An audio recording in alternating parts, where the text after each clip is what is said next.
نحمدہ ونصلی علی رسولہ الکریم اما بعد فاعوذ باللہ من الشیطان الرجیم بسم اللہ الرحمن الرحیم رب اشرح لی صدری ویسر لی امری واحلل عقدۃ من لسانی یفقہوا قولی رب زدنی علما اللہم فقہنا فی الدین۔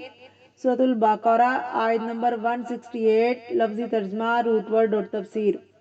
یا ایھا الناس، اے لوگو، کلو کھاؤ، مما اس سے جو فی الارض زمین میں ہے، حلالن حلال، طیباً پاک، ولا اور نہ، تتبعوا تم پیروی کرو، خطواتی قدموں کی، الشیطان شیطان کے، انہ بے شک وہ، لکم تمہارے لیے، عدوٌ دشمن ہے، مبین کھلم کھلا۔ روٹ ورڈ یا ایھا الناس، اے لوگو، کلو کھاؤ، کلو کس سے ہے؟ کل سے۔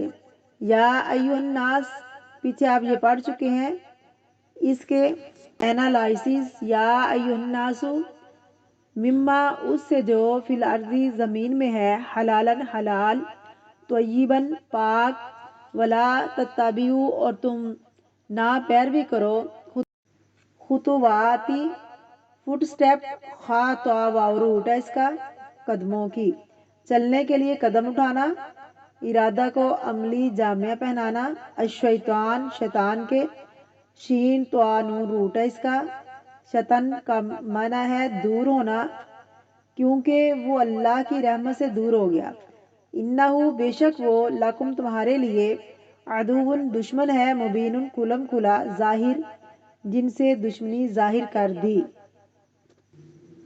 بسم اللہ الرحمن الرحیم۔ تفسیر۔ یا ایھا الناس، اے لوگو، کلو، مما فی الارض حلالا طیبا، کھاؤ اس میں سے جو زمین میں ہے، حلال اور پاکیزہ، تمام بنو آدم کو خطاب ہے، صرف مسلمانوں کو نہیں، سب کے سب کو اللہ رب العزت خطاب کر رہے ہیں، کیونکہ سب اللہ کی مخلوق ہیں، اللہ تعالیٰ نے ان کو پیدا کیا۔ کلو کھاؤ، حکم دیا جا رہا ہے، کھاؤ، کھانا جو ہے یہ بعض اوقات واجب ہوتا ہے، یعنی فرض ہوتا ہے، کب؟ جب نہ کھانے سے انسان بیمار پڑ جائے یا پھر ہلاک ہونے کا اندیشہ ہو، کبھی یہ مستحب ہوتا ہے، مستحب کا کیا مطلب ہے؟ پسندیدہ، اور کبھی مباح ہوتا ہے، یہ اللہ کی رحمت ہے، جس نے اپنے بندوں کو پیدا کیا، اور اس کی رحمت کا نتیجہ کیا ہے کہ وہ کیا چاہتا ہے کہ اس کے بندے اس کی دی ہوئی نعمتوں سے فائدہ اٹھائیں، کیونکہ بعض ادیان کیا سکھاتے ہیں کہ خود کو نعمتوں سے دور رکھو۔ دین اسلام کیا کہتا ہے کہ یہ ساری نعمتیں اللہ نے پیدا کی ہیں، اللہ کی نعمتوں سے فائدہ اٹھاؤ۔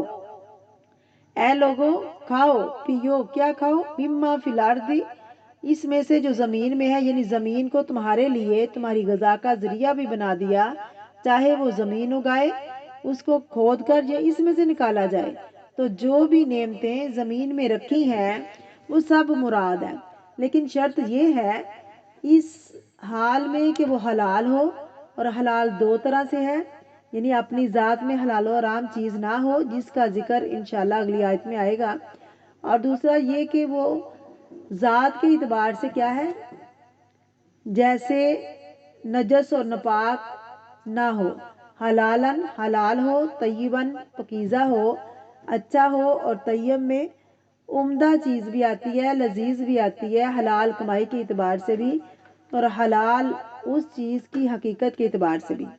وَلَا تَتَّبِعُوا خُطُوَاتِ الشَّیطان، شیطان کے قدموں کی پیروی نہ کرو، شیطان کے پیچھے نہ چلو، کیونکہ شیطان کے پیچھے چلنے سے نقصان کیا ہوگا؟ سورۃ النور آیت نمبر 21 میں فرمایا، جو بھی شیطان کے پیچھے چلے گا تو وہ تو انسان کو بے حیائی اور برائی کا حکم دے گا، وہ انسان کو برائی کی طرف لے جائے گا، اس لیے شیطان کی بات مت مانو، انہ لکم عدو مبین، اس لیے بھی نہ مانو کہ وہ تمہارا کھلا دشمن ہے، اور کوئی بھی شخص اپنے دشمن کی بات نہیں مانتا، کیونکہ دشمن کیا چاہتا ہے کہ جس سے وہ دشمنی کر رہا ہے اسے نقصان پہنچائے، تو حکم کیا دیا جا رہا ہے کہ لوگوں کھاؤ پیو، کیونکہ زمین میں جو کچھ ہے وہ اللہ تعالیٰ نے تمہارے لیے بنایا ہے، لہٰذا اللہ تعالیٰ کے حکم پہ چلو اور اللہ رب العزت کے دشمن اور اپنے دشمن کی بات نہ مانو۔ جن حلال چیزوں کو اس کے کہنے پہ تم نے حرام کر رکھا ہے ان کو حرام مت سمجھو۔ تو اس سے کیا پتہ چلتا ہے کہ کھانا، پاکیزہ کھانا یہ بھی عبادت ہے، حلال کھانا، پاکیزہ کھانا یہ بھی عبادت ہے، کیونکہ ایسا کرنا اللہ کا حکم ہے، اور انسان اللہ کا جو بھی حکم مانتا ہے اس پر اس کو اجر ملتا ہے، خواہ وہ کھانا ہی کیوں نہ ہو جو وہ کھا رہا ہو۔ کبھی سوچا آپ نے کھاتے وقت اگر وہ حلال اور طیب ہو تو خوش ہو کر کھانا چاہیے، یہ نہیں کہ ہر چیز کے اوپر انسان ناک منہ چڑھائے، یہ ایسا نہیں، یہ ویسا نہیں اور اس میں نقص نکالے۔ نبی صلی اللہ علیہ وسلم کا طریقہ کیا تھا کہ آپ کو جو پیش کیا جاتا اسے آپ کھا لیتے اور الحمدللہ کہتے، اور جو پسند نہ ہوتا اس پر خاموشی اختیار فرماتے، لیکن اس میں نقص نہیں نکالتے تھے۔ کھانے میں نقص نہیں نکالنے چاہیے، کیونکہ ہر ایک کی پسند اور ٹیسٹ میں فرق ہوتا ہے۔ جو چیز ایک کو پسند نہیں وہ کسی اور کو پسند ہوتی ہے۔ ہر قوم اور علاقے کا اپنا مزاج ہوتا ہے، کھانے کا ایک طریقہ ہوتا ہے، اس کا مذاق بھی نہیں اڑانا چاہیے۔ تو یہاں حکم کیا ہے؟ حلال اور پاکیزہ چیزیں کھاؤ۔ کھانے کے بارے میں دین نے کیوں مداخلت کی؟